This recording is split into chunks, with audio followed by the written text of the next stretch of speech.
Hey everyone, welcome to the second video for section 4.1. So I was mistaken at the end of my last video. We do have one more example of mental math that I wanted to talk about. So this one uses the strategy called half and double. So this isn't explicitly covered in the book, but it's an example of using the rearrangement of the factors. So what happens here is that we are trying to calculate 16 times 25. And we can rewrite this as 16 is equal to 8 times 2. And then we are multiplying this by 25. And then, so this is just using a substitution, just like we did in our division example. So we can substitute that 16 equals 8 times 2. And then we can reassociate using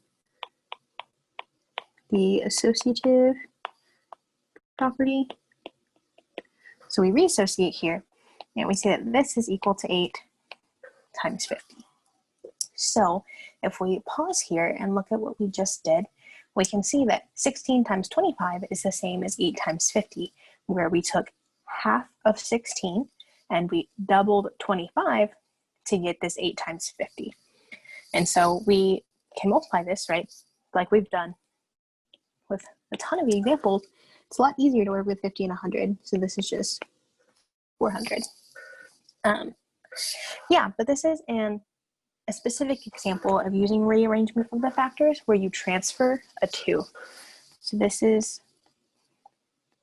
transfer. Let me spell this correctly. So this is really transferring a factor of 2. Right, so this is using rearrangement of the factors where we take a 2 from one and move it into the other.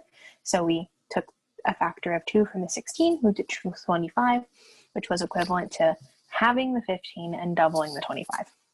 So this is just a specific, whoops, forgot to fill it in. So this is multiplication and multiplication. So this is just a specific example of using the rearrangement of factors strategy where you specifically move a factor of 2 around. Okay, now we're going to get into estimation. So the first estimation technique that the book talks about, well, one of the techniques that the book talks about, not necessarily the first one, is this front-end estimation. So this isn't estimation like we normally think of, right? At estimation, we normally think of look at a digit. If it's 5 or bigger, round up. If it's lower than 5, round down. But this one doesn't use that. So this front-end estimation just looks at this digit in the highest place value. So if we're using front-end estimation, instead of adding 668 and 374 and 526 and 212, we're just going to truncate that hundreds place. So we're just going to say the hundreds place of the first number is 6, so we're going to look at 600, and then the next one has a 3 in the hundreds place, so we're going to look at 300. The next one has a 5 in the hundreds place, so we're going to look at 500. And the last one has a 2 in the hundreds place, so we're going to look at 200. So you'll notice that here we didn't round anything up. We just looked at the front end of the number, right, the digit in the highest place value, and took that digit, zeros for the rest of them, and now we're going to add these up. So this is 900 plus 700, which is 1600. So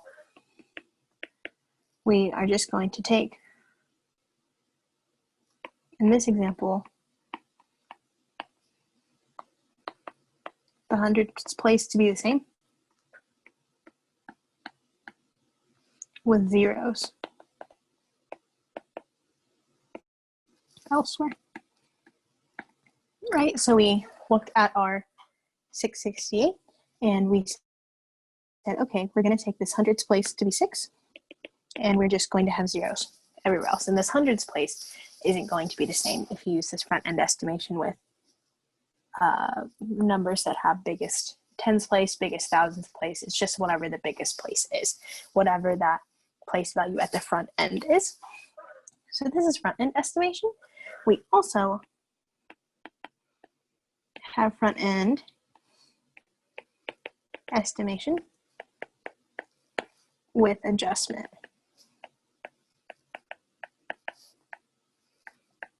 So the way that we're going to do this one is, instead of looking at this first place value, right, the 6352, we're now going to actually look at this second one.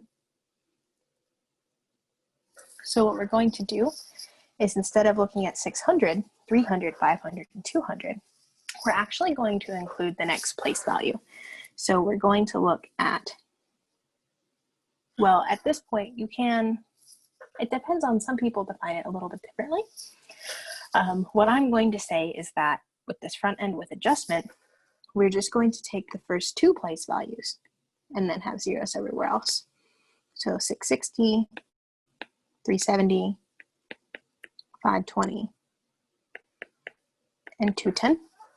So this may look just as hard to add to you, but we can essentially break it up as using the exact same sum as our front end estimation, right? That's what we did before. And then we're just adding in, doing the front end estimation for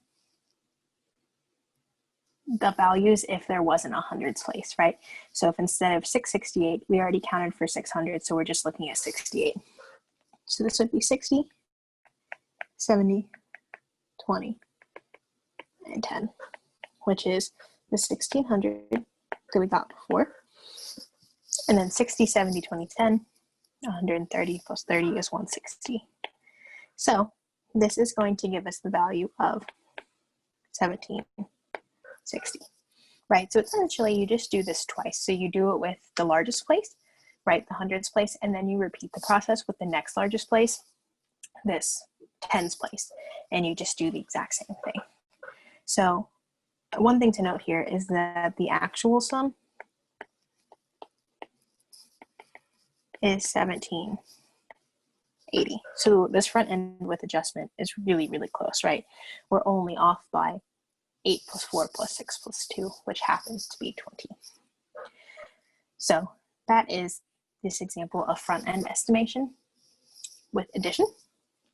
So I think that, if I'm correct, this is the only example we're going to do of front end estimation, but this is essentially how it works. And this is all for this video.